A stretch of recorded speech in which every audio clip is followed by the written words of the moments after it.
사업계획서 쓰는 것도 결국 사람이 하는 일입니다. 진정성이 전해질 때 좋은 평가를 받습니다.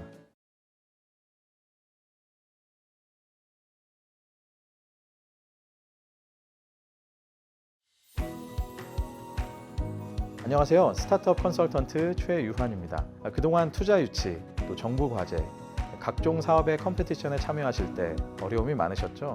제가 그래서 스타트업 컨설턴트의 노하우가 담겨진 사업계획서 작성법 5가지를 오늘 말씀드리고자 합니다.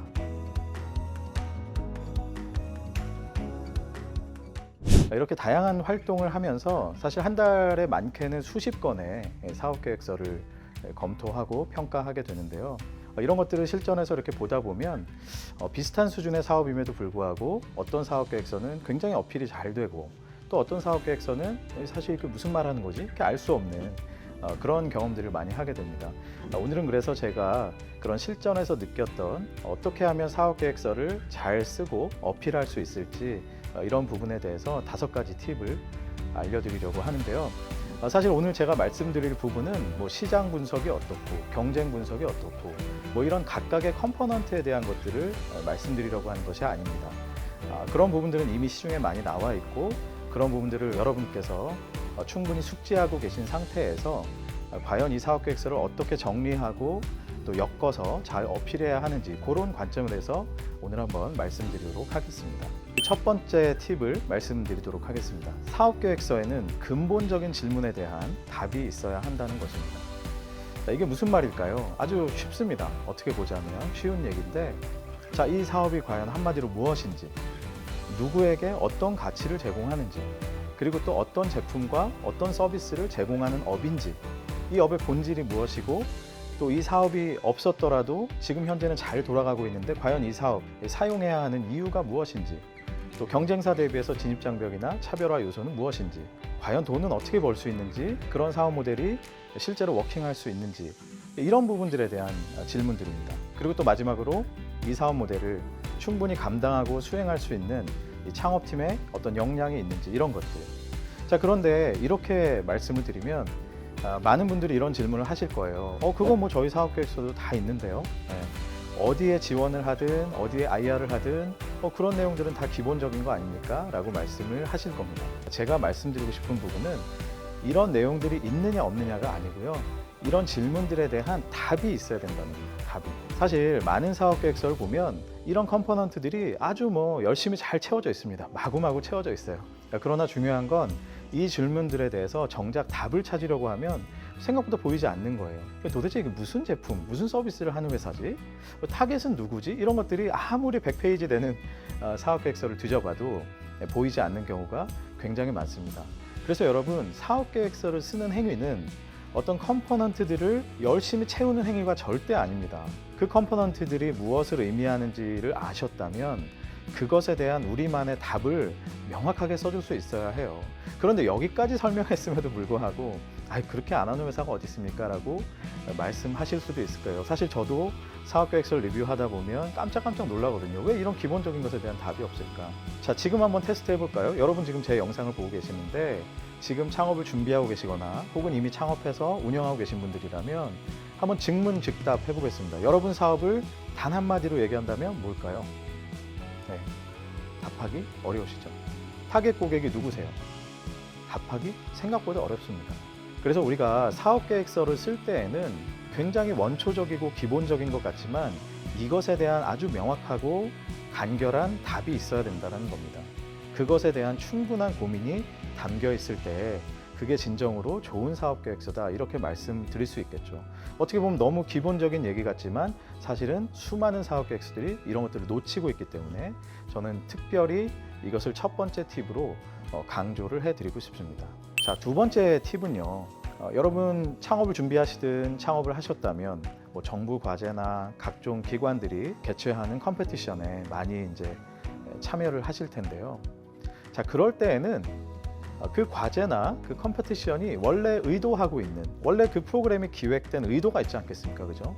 그런 목적, 의도, 또 혹은 뭐 지원 자격 기준, 이런 것들에 대해서 반드시 부합되게 써주셔야 합니다. 이것도 너무 기본적인 얘기 같잖아요. 그만큼 실전에서 보면 이런 기본을 놓치시는 경우가 굉장히 많아요.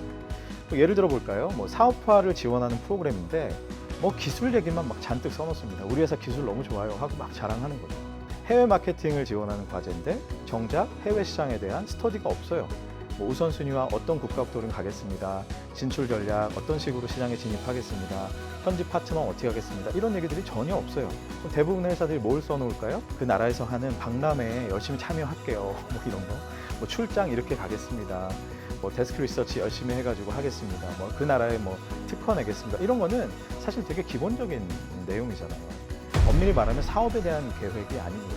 R&D 과제인데 기술 개발에 대한 뭔가 구체적인 지표, 뭐 마일스톤 계획이 없어요. 이런 경우 생각보다 굉장히 많아요. 그냥 우리가 가지고 있는 기술에 대한 자랑만 계속 합니다. 상당히 많은 경우에 생뚱맞게도 뭐 매출 기준이라든지 업력에 대한 기준, 또 창업자에 대한 조건 이런 것들을 어긴 채로 그냥 마구잡이로 막 지원하시는 경우가 있어요. 또 이런 경우 보면 어떻습니까? 사업계획서 신나게 읽었는데 막상 보니까 조건에 안 맞아요. 이런 굉장히 이제 황당한 경우들도 생각보다 되게 많다는 거죠. 자, 이런 일이 왜 발생할까요? 이런 과제나 컴피티션에 지원을 할 때 대부분의 사람들이 우리 솔직하게 얘기해 봅시다. 우리 창업자들 저거 3천만 원짜리네. 야 저거 5천만 원이다. 야 저거 1억짜리다. 우리 저 돈 빨리 받아보자. 이 생각만 합니다. 그러니까 실제로 이 프로그램이 무엇을 의도하고 무엇을 위해 생겨났는지에 대한 것은 전혀 생각하지 않아요. 공급자적인 관점에서 그냥 내가 가지고 있는 것들을 꽉꽉 채워가지고 지원하면 야 뭐 이 정도 써서 냈으면 되겠지라고 생각하는 것이죠. 자, 이런 것들을 방지하기 위해서는요 관점을 바꾸셔야 합니다. 이 프로그램 왜 생겼는지 이런 것들을 먼저 생각해 보셔야 하고요. 어떤 식으로든 이런 것들을 알아보셔야 해요. 생각보다 많은 분들이 샤이해서 그런지 뭐 담당자한테 연락을 하지 않아요. 근데 담당자한테 연락 한 번만 해도 사실 이런 부분들에 대해서는 굉장히 많은 정보를 얻을 수가 있습니다. 물론 뭐 굉장히 불친절한 담당자도 있을 수 있어요. 그런 거 상처받지 마시고 이 프로그램이 어떤 의도인지 뭐 심지어 지금 경쟁률이 어느 정도 되는지 이런 것들도 살짝 귀뜸으로 들어보시면 충분히 많은 것들을 얻으실 수 있고요. 그런 한두 마디만 가지고도 여러분이 과제 지원에서 내는 사업계획의 내용들이 충분히 좋아질 수가 있습니다. 또 하나는 이 프로그램에 이미 선정이 돼서 합격이 돼서 이 프로그램의 수혜를 얻고 있는 뭐 선배들, 선험자들의 얘기를 또 들어보는 것 이런 것들이 굉장히 중요하죠. 그래서 이런 것들이 굉장히 큰 노력은 아니지만 이런 것들 하나 때문에 어떤 사업계획서의 내용이 굉장히 매력적으로 바뀔 수 있다는 거 반드시 염두에 두시기 바랍니다. 자, 세 번째 팁입니다. 1년 이내에 의미 있는 마일스톤을 제시하셔야 합니다. 자, 이거는 물론 보는 관점에 따라서 충분히 달라질 수 있습니다. 뭐 어떤 사업은 굉장히 긴 기간 동안 진행되는 사업이 또 있을 수 있죠. 그러나 누구든지 내가 지원하는 돈이 그냥 뭐 세워라 내워라 하면서 그냥 시간만 까먹기를 좋아하는 사람은 사실 아무도 없겠죠. 그거는 뭐 투자자가 됐든 정부기관이 됐든 돈을 지원하는 사람의 어떻게 보면 본능일 수 있어요.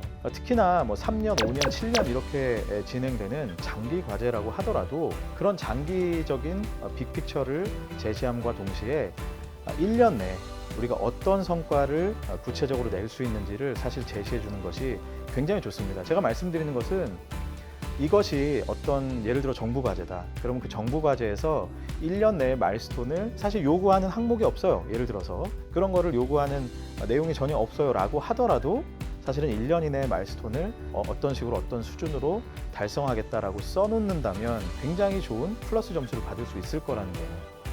다만 이때 주의할 것은 현실 가능성입니다. 그러니까 1년 이내에 가능할 수 있는 마일스톤을 뭐 멋있게는 막 제시를 했는데 알고 보면 이게 현실 가능성이 0 떨어져요. 그러면 보는 사람 입장에서 어떻습니까? 이거는 누가 봐도 좀 허황돼 보이겠죠. 정말 실제로 이러한 마일스톤을 우리 창업팀이 제대로 달성할 수 있는지를 사실 아주 냉정한 자기평가에 기반을 해서 담아 두셔야 됩니다. 물론 그게 뭐 너무 초라해 보인다라고 하면 어느 정도 스트레치 골로 적으실 수는 있겠지만 분명한 것은 우리가 최대한 열심히 해서 무조건 이거는 할 수 있어라고 하는 현실 가능성, 스스로의 자신감이 있는 수준을 제시를 해 주셔야 된다는 것이죠. 최근에 보면 작년 하반기, 뭐 올해 초 거시경제도 안 좋아지고 또 스타트업에 대한 투자 활동도 굉장히 위축이 되고 있죠. 이러면서 더더욱 현실적인 그리고 뭔가 돈을 벌 수 있는 가시적인 성과를 내는 이런 사업들에 대해서 훨씬 더 투자자가 됐든 뭐 정부 심사가 됐든 이런 부분들에 조금 더 가점을 받는 것이 사실이에요. 그렇기 때문에 이 과제가 어떤 요건을 제시하든 그것과 상관이 없이 반드시 1년 이내에 어떤 마일스톤을 제시할 수 있는지 이런 것들에 대해서는 깊이 고민하시고 반드시 담아내시면 좋겠습니다. 자, 네 번째 팁입니다. 뭐 이건 어떻게 보면 또 당연한 얘기인데요. 자, 문서 작성이 됐든 발표가 됐든 발표 요령이 됐든 이런 것들이 좋다면 아무래도 좋게 보입니다. 그런데 제가 왜 이거를 굳이 써놨을까요? 대부분 사실은 뭐 기술을 가진 분들이 아무래도 창업을 많이 하세요. 그렇죠? 뭐 그냥 돈 넣어서 돈 버는 이런 스타트업보다는 어떤 특정한 기술이 있어서 그 기술에 기반해서 창업하는 경우가 많죠. 이 창업자들은 어떻습니까? 좀 샤이한 공대생일 가능성이 되게 높아요. 이런 분들은 어때요? 문서 작성도 서툴고 발표도 사실 굉장히 잘 못하세요. 그러면 이 사업 자체의 내용을 가만히 듣고 보면 되게 좋은 내용인데 문서를 봐도 무슨 말인지 모르겠고 발표를 들어도 무슨 말인지 모르겠는 IR 발표를 하거나 뭐 정부과제 심사를 하면요 어떤 요지경이 발생하는지 아세요? 그분이 발표를 마치고 끝났는데 우리끼리 토해요. 우리끼리 야 이거 맞지 않아? 이거 이런 사업 맞지 않아? 이게 만약 이렇다라고 하면 이게 굉장히 좋은 사업인데 아닌데요. 제가 보기엔 그런 부분은 안 보이는데 막 이런 식의 막 뭐 심사위원들 뭐 투심위원들끼리 이렇게 막 토의를 하는 거예요. 기왕이면 다홍치마라고 하죠. 유사한 수준의 내용이라면 사실 문서의 퀄리티 또 발표 퀄리티가 높다라고 하면 당연히 더욱 주목을 받게 될 겁니다. 여기서 중요한 게 있습니다, 여러분. 결국 사업계획서라고 하는 것도 내 사업을 알리는 일종의 마케팅이다. 이렇게 생각을 하셔야 돼요. 그러니까 사업계획서라는 게 그냥 나한테 굉장히 부담스러운 뭐 숙제를 막 해내는 열심히 막 내용 채워가지고 어떻게든 기한 내에 내야 되는 이런 식의 생각을 가지시기보다는 이 사업계획서라는 것 자체가 이게 우리 회사를 알리는 내 사업을 알리는 하나의 마케팅이구나 라고 생각하시면 사실은 관점이 달라지실 거예요. 여기 있는 많은 심사위원들, 평가위원들, 뭐 투심위원들 이런 사람들이 어떻습니까? 이 생태계에서 다 굉장히 액티브하게 활동하는 사람들이에요. 이 사람들에게 내 사업을 제대로 알린다는 거 어때요? 그거만큼 좋은 홍보 활동이 없어요. 뭐 어떤 홍보나 마케팅을 위해서 뭐 열심히 막 이렇게 노력하지 마시고 정말 이런 기회가 있을 때 내가 제대로 알린다 생각해 보시면 되겠죠. 5가지 정도 문서 작성이나 발표와 관련된 뭐 팁을 좀 더 얘기를 해보면요. 일단 첫 번째 가장 중요한 거는 우리만의 스토리라인이 있어야 됩니다.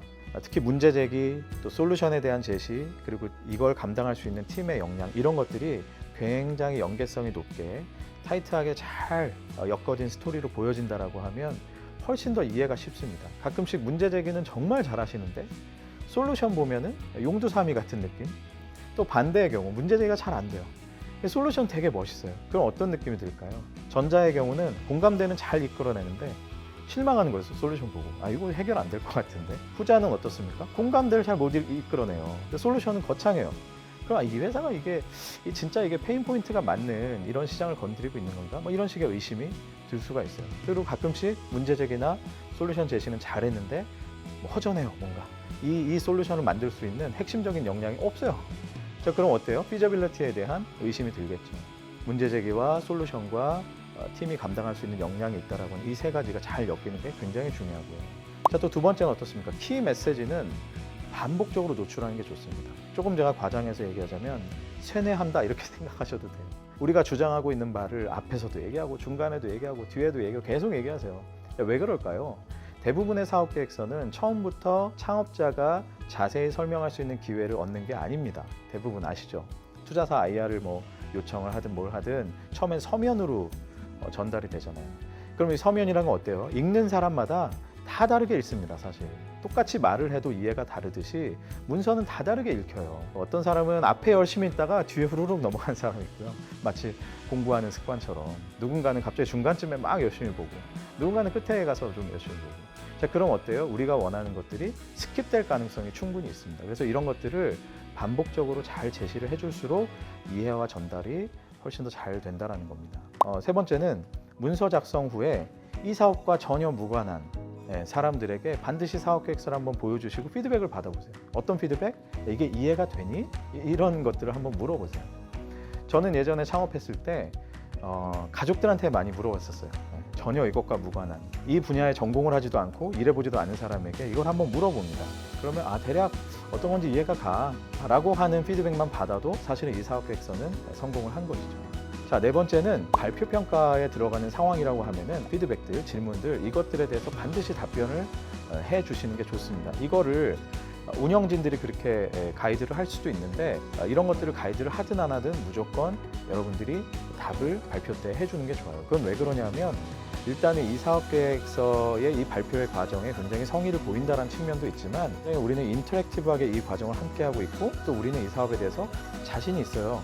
여러분 어떤 질문을 하시든 우리는 답할 수 있습니다라는 것들을 보여줄 수 있는 겁니다. 그래서 서면평가에서 나왔던 피드백들 반드시 잘 챙기셔서 발표평가 때 아주 적절하게 답을 해주시는 게 좋고요.